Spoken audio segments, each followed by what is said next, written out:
So G-Shock just launched a brand new CasiOak which has 12 facets instead of 8. They made a mysterious case design deviated from the iconic square and the hyped CasiOak, but with some unusual extras on top and on the bottom sides, and I was intrigued, what does it do? Because they cannot be simply lugs because they're too big, and if they are lugs, does it mean that the strap is detachable? And I kinda guessed it. G-Shock indeed launched a practical CasiOak with a controversial design, a case downscaled in size, and additional lugs to offer the ability to change the straps. The exciting part is that the new model is based on a new concept. The brand has the habit to test new waters, but the downside is that they didn't offer more for the release. This GA2300 sitting on the same level of finishing as the GA2100 series or the B001. Now, from the renders from the official product photos, it was hard to guess what's the overall feeling and the exact case volume and the shape of this GA2300. In reality, it offers exactly what you see. There aren't step-ups or downsides in quality compared to a GA2100 model, for example. I honestly don't like to follow up with every new G-Shock release, but this one kinda intrigued me. Has something apart, has a shape which cannot be predicted unless you see it in flesh. In fact, the only surprising thing for me, besides the lugs, is the fact that the brand downscaled the watch in a convenient size, which is smaller than a Casio, concluding that G-Shock is downsizing badly their collection towards a generic trending sizing like 40 to 39mm. Now, the thing or the distinction between this model and the original CasiOaks must definitely be the lugs. Because the case was totally rebuilt to work around these attached lugs, which features holes so the straps can be changed. And due to the addition of the spacing to offer the ability to fit those straps, the case indeed needed to be diminished. Maybe we don't understand yet the intent behind this product, but maybe this is the start for a new era where G-Shock is starting to build lug options for interchangeable straps. Or simply they throw this model into the market just to see how people react. That they have the power to do this. Now, the watch is indeed crafted into a convenient size. It's really nice to see that G-Shock started to downsize their latest creations to more inclusive proportions. The case shape lays down very well on the wrist, offering a nice case construction and a good ratio against a 17.5mm wrist. The design of this new GA2300 is very purposeful. So this was totally rebuilt starting from the blueprint of the CasiOak, which was downsized to a diameter of 42mm, with this aim to add additional accessories which can hold straps. The overall shape feels appealing. I do like the rectangular shape, but also those extensions which makes the watch to look like a spider. That's the generic feeling on the wrist of a spider. The exterior is well executed in ergonomic, offered into their usual resin outer case with a matted finishing, but I can't say it exceeds any expectations in any way. So besides the dial and the case, the most convenient part remains the ability to add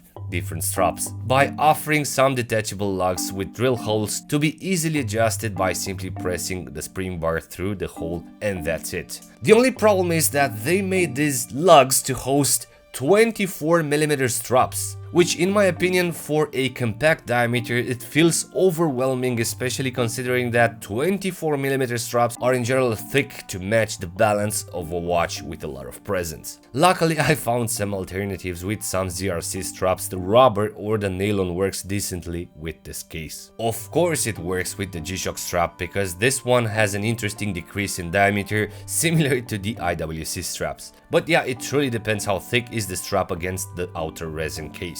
When it comes to new G-Shocks and color options, the brand usually goes with safe tones for the first release, and realistically out of their standard version, the black one is still the best option. However, while browsing the internet I saw that they released more color options with all sorts of accents on the dial against the hands and the case. And my favorite one is the grey one. I bought this black version too soon. In detail, when it comes to the dials, G-Shock is putting a lot of emphasis on the dial depth, creating sometimes a mini map of a city. The dial is interestingly crafted, it's extremely simplified and courageous, and everything built within the dial relies on the X motif, which dictates the entire dial design, because it basically splits the space on 4 areas. On the right bottom we have the negative displays, and on the top left we obviously have the logo and the calendar accented accordingly with a white toe.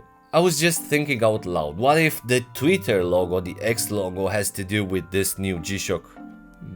The oversized X has an interesting longitudinal metallic coated pattern which interacts with the light, this being basically the most complex accent from the dial, because the minute markers, besides being lacquered, do not dictate the pace within a normal watch layout for sure. It's actually unusual because in general the dials are built cryptically from top to bottom, from left to right, or based on a crosshair layout, where in this case the model breaks the classic pattern, coming up with a diagonal layout.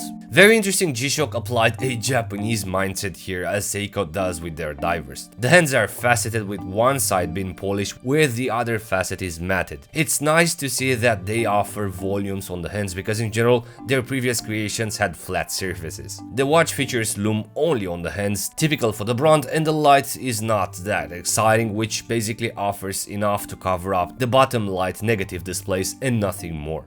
And as specifications, we have a standard resin case measuring 42mm in diameter with 45mm from top to bottom, or 49mm from lug tip to lug tip, has 12mm in height, 24mm between the lugs, and weighs 48.7 grams. The watch offers a resin construction with a mineral glass, offers 20 bar, it's obviously shockproof, and inside we have the module 5725, which is specifically offered only for this version. Although has pretty much the same features with the GA2100, it's a different module which might be smaller and thinner, featuring the usual weekly calendar, world time, stopwatch, 5 alarms, timer, light, calendar, and so on. As price, this model is offered for $120-ish.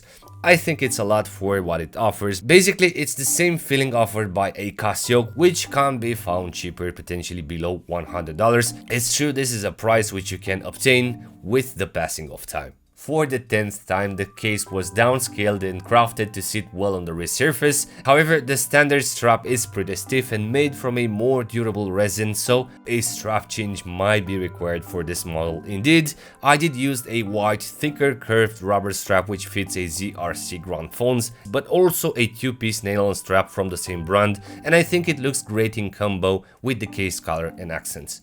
See, it's always good to have a ZRC or a Panerai home. But all in all, I think it looks really well. I think it's interesting on the wrist, and I think it will have adoption in time, especially on the future developed color options. I think that gray version with orange accents looks very well. So I still need to figure out why they launched this model, for what purpose, and what's the future scalability for it, because G-Shock might have a plan here.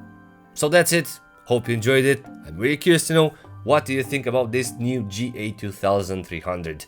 Please let me know in the comments below. And as usual, if you're new around, please consider subscribing for future episodes. Thank you very much. Thanks for watching, and until next time, be brave and stay safe.